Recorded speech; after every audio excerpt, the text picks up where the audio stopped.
Hello everyone, welcome to my new blog, Day 2 of Northwest Trip. আজকের দিনটি ছিল ইতিহাস, সমুদ্র, পাহাড় এবং প্রকৃতির অসাধারণ এক মিশ্রণ।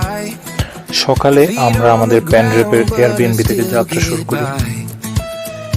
ঘুম থেকে উঠে জানালার বাইরে তাকিয়ে মনে হচ্ছিল আজকের দিনটাতে বিশেষ কিছু হতে যাচ্ছে। চারদিকের শান্ত পরিবেশ, সবুজ পাহাড় আর ওয়েলসের ফেমাস মেঘলা আকাশ ভ্রমণের জন্য একদমই পারফেক্ট।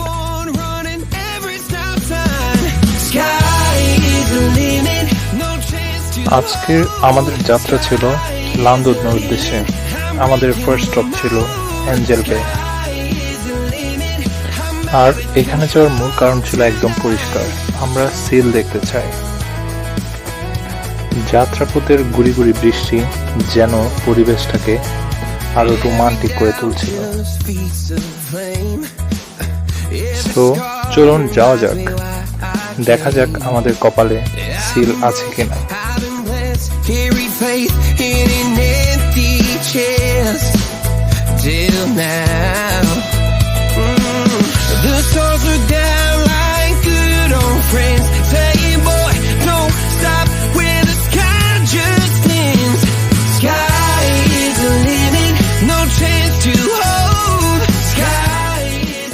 অ্যাঞ্জেল বে পৌঁছানোর পর গাড়ি পার্ক করে আমাদের কিছুটা পথ হেঁটে যেতে হয়েছিল। হাঁটতে হাঁটতে একদিকে সবুজ পাহাড়, অন্যদিকে বিশাল সমুদ্র দেখা যাচ্ছিল। আর সত্যি বলতে তখন থেকেই মনে হচ্ছিল আমরা কোনো ট্রাভেল ডকুমেন্টারির মধ্যে ঢুকে পড়েছি। অ্যাঞ্জেল বে, যেটা লিটল ওর্মের একদম নিচে লুকিয়ে থাকা ছোট্ট একটা রকি বে। নামটা শুনে জায়গাটাকে বেশ ম্যাজিক্যাল মনে হয়, আর অনেস্টলি সেখানে যাওয়ার পথটাও একদম সেই রকম। চারদিকের সবুজ পাহাড়, নীল সমুদ্র আর সামনে খোলা আকাশ, পুরো জায়গাটার ভাইব ছিল একদম পিসফুল অ্যান্ড সিনেম্যাটিক। আমরা এক্সাইটমেন্ট নিয়ে সামনে এগুতে এগুতে ভাবছিলাম সামনে গেলেই হয়তো পুরো সিল স্কোয়াড দেখতে পাবো, কিন্তু রিয়েলিটি ছিল একটু ডিফারেন্ট। আমরা অনেকক্ষণ নিচের পাথর আর পানের দিকে তাকিয়ে খুঁজলাম, কিন্তু কোনো সিলই দেখতে পেলাম না। দূর থেকে পাথর আর সিলের কালার প্রায় একই মনে হচ্ছিল, তাই মাঝে মাঝে মনে হচ্ছিল ওইটা কি সিল নাকি জাস্ট একটা রক। তবে আমার ওয়াইফ মুহূর্তের জন্য পানির কাছে একটা সিল দেখতে পেয়েছিল। আমি ক্যামেরা ঘুরিয়ে জুম করার আগে সেটি চোখের আড়ালে চলে যায়। সো টেকনিক্যালি আমাদের ট্রিপে সিল স্পটেড হয়েছিল, কিন্তু প্রুফ প্রায় 0। সিলগুলো বন্য প্রাণী, তাই তাদের দেখা পুরোপুরি টাইমিং, টাইড অ্যান্ড তাদের মুহূর্তের উপর নির্ভর করে। ওয়েলস কোস্ট পাতে গাইডে বলা হয়েছে অ্যাঞ্জেল বেতে সিল থাকতে পারে, অর্থাৎ সাইটিং গ্যারান্টিড নয়। শরৎকালে কখনো কখনো বেশি সংখ্যায় সিল দেখা গেল, বছরের অন্য সময় তারা সাগরের অন্য কোনো অংশে চলে যায়। সিল ভালোভাবে দেখতে না পেলেও আমরা একদম ডিসঅ্যাপয়েন্টেড ছিলাম না, কারণ উপর থেকে অ্যাঞ্জেল বে এবং সমুদ্রের ভিউটাই ছিল ওর the walk.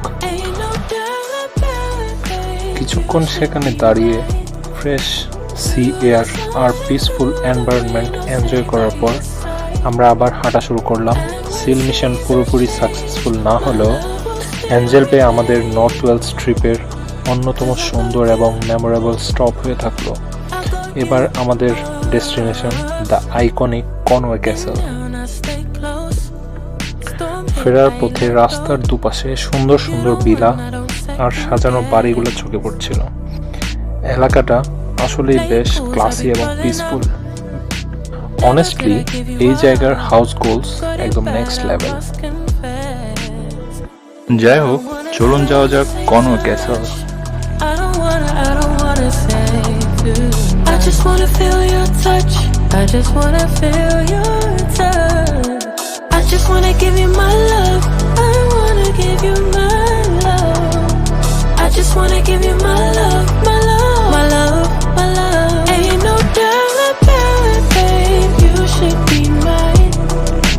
Through the sun and through the rain, I'll stay by your side.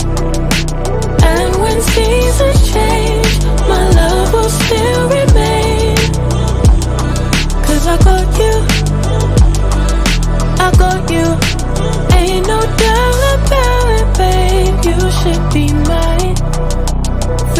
the sun and through the rain, I'll stay by your side. And when seasons change, my love will still remain. Conway শহরের কাছে আসতেই দূর থেকে বিশাল Conway castle চোখে পড়ে, আর প্রথম রিয়াকশনটা ছিল ওয়াও, এই ক্যাসেলটা এত সুন্দরভাবে দাঁড়িয়ে আছে কিভাবে। ক্যাসেলটার সামনে দাঁড়ালে মনে হয় কয়েক মুহূর্তের জন্য আমরা আধুনিক সময় থেকে সরাসরি ম্যাডিভেল যুগে চলে এসেছি। কনওয়ে সাসপেনশন ব্রিজ ক্রস করে আমরা এগিয়ে চলছি কনওয়ে ক্যাসেলের দিকে। একদিকে পুরো কনওয়ে টাউন, অন্যদিকে নদী, ছোট ছোট বোট, ব্রিজ আর দূরে পাহাড়। আর্কিটেকচার এবং নেচারের দারুণ এক কম্বিনেশন। এরপর আমরা ফিরে এলাম কার্নাফন শহরে, চলে গেলাম আইকনিক ল্যান্ডার্ন পিয়ার।